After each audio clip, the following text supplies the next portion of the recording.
জনাবের চোখে ধুলো দিয়ে পালিয়ে গেল অগ্নি। হ্যাঁ বন্ধুরা, এমনটাই দেখতে পাবো আমরা কথা ধারাবাহিকের আগামী পর্বগুলোতে। কথা সকলের কাছে এসে বলে যে অগ্নিকে কোথাও খুঁজে পাওয়া যাচ্ছে না। বিনায়ক স্যারকে বলে যেভাবেই হোক পাচক মশাইকে খুঁজে দিতে।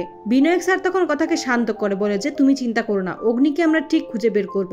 সকলে মিলে অগ্নির ফোন ট্র্যাক করার চেষ্টা করে। তখনই দেখতে পায় যে গুলবাহার মার্কেটে লাস্ট লোকেশন দেখা যাচ্ছে। কথা বলে যে পাচক মশাই আমার জন্য কিছু একটা কিনতে গিয়েছিল, তারপর থেকে আর পাচক মশাইকে খুঁজে পাচ্ছি না। বিনায়ক স্যার বলে যেভাবেই হোক অগ্নিকে আমরা খুঁজে বের করব। তখনই গুলবাহারের পুলিশ অফিসার বলে যে আমরা ড্রোনের ব্যবস্থা করেছি।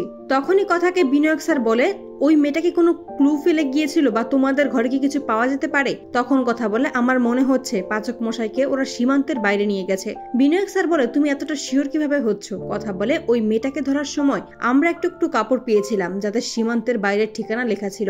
তখনই অবিনেশ বাবু ড্রোনের সাহায্যে চারপাশ অগ্নিকে খুঁজে থাকে। কথা বলে যে কোথাও তো পাচক মশাইকে দেখতে পাচ্ছি না, তবে এবার আমি কথা করি গুহ পাচক মশাইকে ঠিক খুঁজে আনবো। অন্যদিকে অগ্নি বলে যে আমাকে চোখ কান খোলা রাখতে হবে, কথাকে আবার ওরা ধরে ফেলেনি তো। তখনই সেখানে জনাব এসে উপস্থিত হয়। অগ্নিকে বলে যে তুমি এখান থেকে কখনোই আর পালাতে পারবে না। অগ্নি যখন দেখতে পায় বাইরে দিয়ে বরফ আসছে, তখনই কথার সাথে কাটানো মুহূর্তগুলো মনে করতে থাকে আর মনে মনে বলে যে আমি যেভাবেই হোক তোর কাছে আবারও ফিরে আসবো। কথা অপরদিকে কথা সকলকে জানিয়ে দেয় যে এটা নিশ্চয়ই জনাবের কাজ। তখনই গুলবাহারের পুলিশ অবিনাশ বাবু কথাকে বলে আপনি আমার উপর একটু ভরসা রাখুন, আমি আপনার স্বামীকে আপনার কাছে ঠিক ফিরিয়ে দেব। সকলের উদ্দেশ্যে বলে যে আমরা জনাবের ডেরায় যাব এবং সেখান থেকে অগ্নিকে নিয়ে আসবো। সকলে তখন বলে আপনি এসব কি বলছেন, আমরা সেখানে গেলেই কি আমাদের ভাইকে নিয়ে আসতে পারবো? বিনায়ক স্যার বলে আমাদের উপর আপনি একটু ভরসা রাখুন। ছোটকা তখন সকলের উদ্দেশ্যে বলে ওরা তো এত বোকা নয়, আপনারা সবাই সেখানে যাবেন আর ওরা অগ্নিকে ছেড়ে দেবে? বিনায়ক স্যার বলে প্ল্যান করে করলে সবটাই সম্ভব,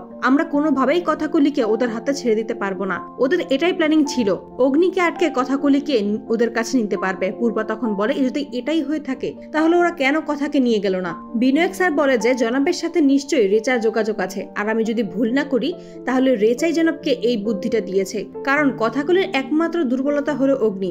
কথা যখন বলে আমি সেখানে যাব, বাড়ির সকলেই তখন কথাকে বোঝায় এটা কোনোভাবেই সম্ভব নয়। বিগ ব্রো আমাদের কাছে যতটা আপন তুমিও ততটা, তাই তোমাকে আমরা এভাবে একা ছাড়তে পারি না। কথা সকলকেই বলে যা হওয়ার হয়ে যাবে, তবুও আমি সেখানে যাব, আপনারা শুধু আমাকে পাঠিয়ে দিন। কথা তখন মন্দিরে যায়, এরপরেই বলে যে আমি যেন পাচক মশাইকে উদ্ধার করতে পারি। অন্যদিকে রেচার গুন্ডারা কথাকে ফলো করে। তখনই দেখতে পাই কথা মন্দিরে এসেছে। রেচাকে তখন ফোন করে বলে কথা মন্দিরে আছে।